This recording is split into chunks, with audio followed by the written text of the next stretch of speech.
Hey, Brant, how are you? Good, buddy. How you doing? I'm doing all right. Good to Good. see you again. Good to see you. Um, can you give us kind of an overview of your kicker situation right now and the competition there? Well, I think it's a good competition so far. I think just like every phase, everybody here, including ourselves as coaches, we all got things that we can improve. I think they're both doing a nice job. I think there's so much to be told from here to training camp and from training camp to the preseason. So we'll see what happens. They're both doing a nice job so far, and you kind of take it as you see it from there. How much do you factor in the groin injury when you look at Sam's year last year? How much does that have effect on this year? I don't know. How much does it factor in when you're evaluating what he did last year? Because obviously you guys kept him when you got rid of Chase. You kept him. It looked like at the end of the year, Chase was kicking at the end of the year. I was just wondering if you felt like he was really hampered by that groin injury at the end of the last season. I thought he was towards the end of the season. I mean, he had I believe it was like a 92% off season and was kicking fairly well and did a nice job for us. And then he struggled, physically, like you're saying. And so hopefully, he can rebound. I think that, had something to do with it where we felt like he could come back and do a solid job and compete, with somebody else for the job. And like I said, there's so much that's up in the air right now with every position, guys. I mean, I couldn't even begin to tell you, that, it could change, it could not change. I mean, they're doing a really nice job so far, and we'll see what happens. What Grant, when you Elijah Moore's a guy that, from a skill set perspective, looks like he'd have a lot of things that you might like in as a potential returner, be it kick or punt return, but he hasn't or didn't do that very much in college. So what is the learning curve like for a player that maybe has a skill set that you like at the position but doesn't have the experience there? I think, and Connor, you're exactly right, man. He's got a heck of a skill set. I think it's just a matter of I think his biggest improvement, he's going to have to learn how to track the balls a little better. He has fantastic hands. He's got everything that you're looking for with quickness and the dynamic, short area burst and everything like that. His tracking just needs a little cleanup, but I think he's going to be a very, very, very good player in this league. I think the kid's got a bright future. He's a self-starter. He's a worker. There's two of them in here at 6:30 in the morning on their own, working by themselves. I think it's fantastic that they're doing that, young kids that get how this business works.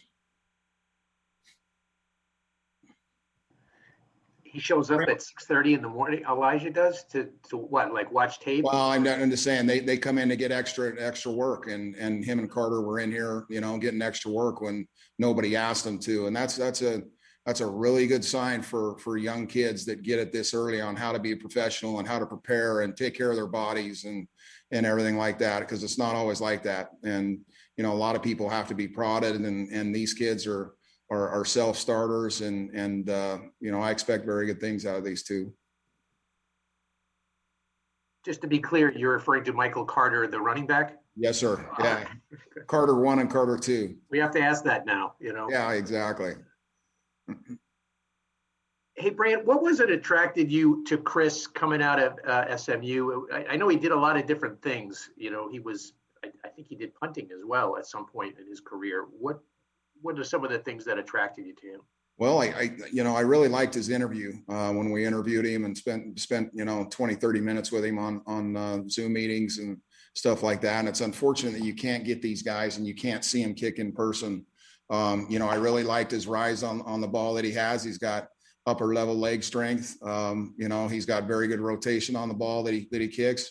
I think he was very productive. I think he was in the mid 80s or something percent wise. I think that it says a lot from, being a guy in Texas that was behind two scholarship guys that comes back and battles and doesn't quit and everything like that he transferred to SMU and comes out and wins the job and does a heck of a job in the year that he got the chance. I think that says a lot for a person. What have your early on-field impressions been of Justin Hardy? I got to imagine you were probably pretty happy when you guys came away and signed him. Yeah, I was ecstatic on that one. I have to be honest with you.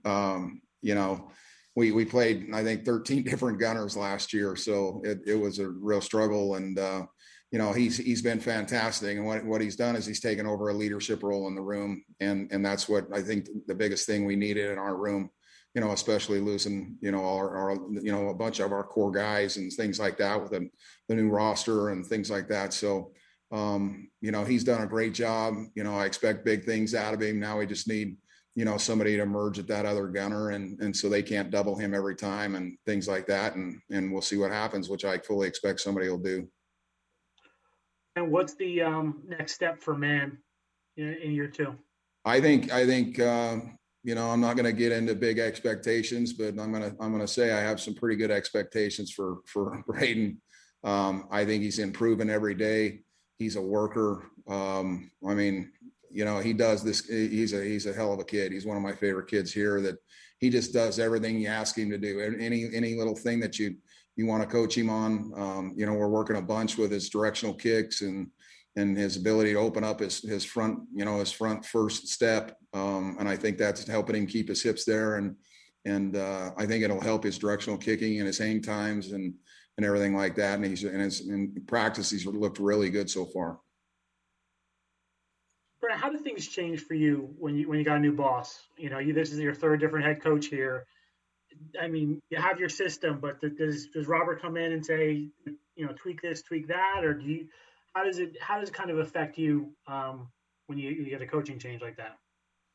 I think a lot is in terms of the roster, right? Because Luvu and all those guys are gone, right? Farley and my whole group, Basham and all those guys are gone now. So, schematically, it doesn't change much for me. I may tweak some things and stuff like that, but I have smaller, faster, longer linebackers than possibly before, right? So it's going to be a little difference. And I think that some things are a big plus right now, and that some things, we've got a lot to work on, and because of that change. But I think eventually, once we start getting going and we start accelerating the process and they get the more reps and they can't get enough reps, the young kids that are in here now and the guys that haven't been here, and they're doing a really nice job so far. I think that they're slowly coming along, and that's what they should have. They can just get a little better every day, and which is what we're trying to do. And I think that we'll be fine when the time comes to put the pads on for real. Any more for Coach?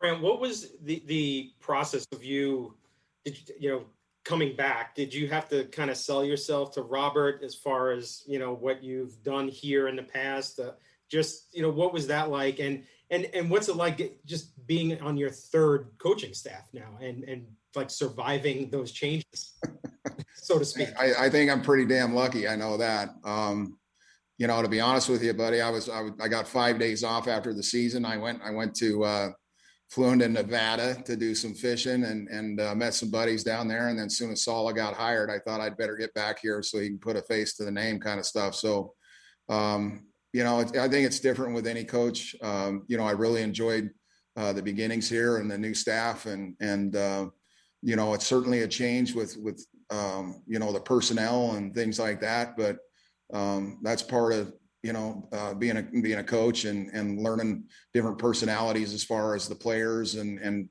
getting them, molding them into what you want. Right. And trying to teach them to do the things that you're asking them to do. And the coaching staff's been awesome, man. Saul is full of energy, he's smart as heck. And he's really detailed. I've really, really enjoyed all these guys so far.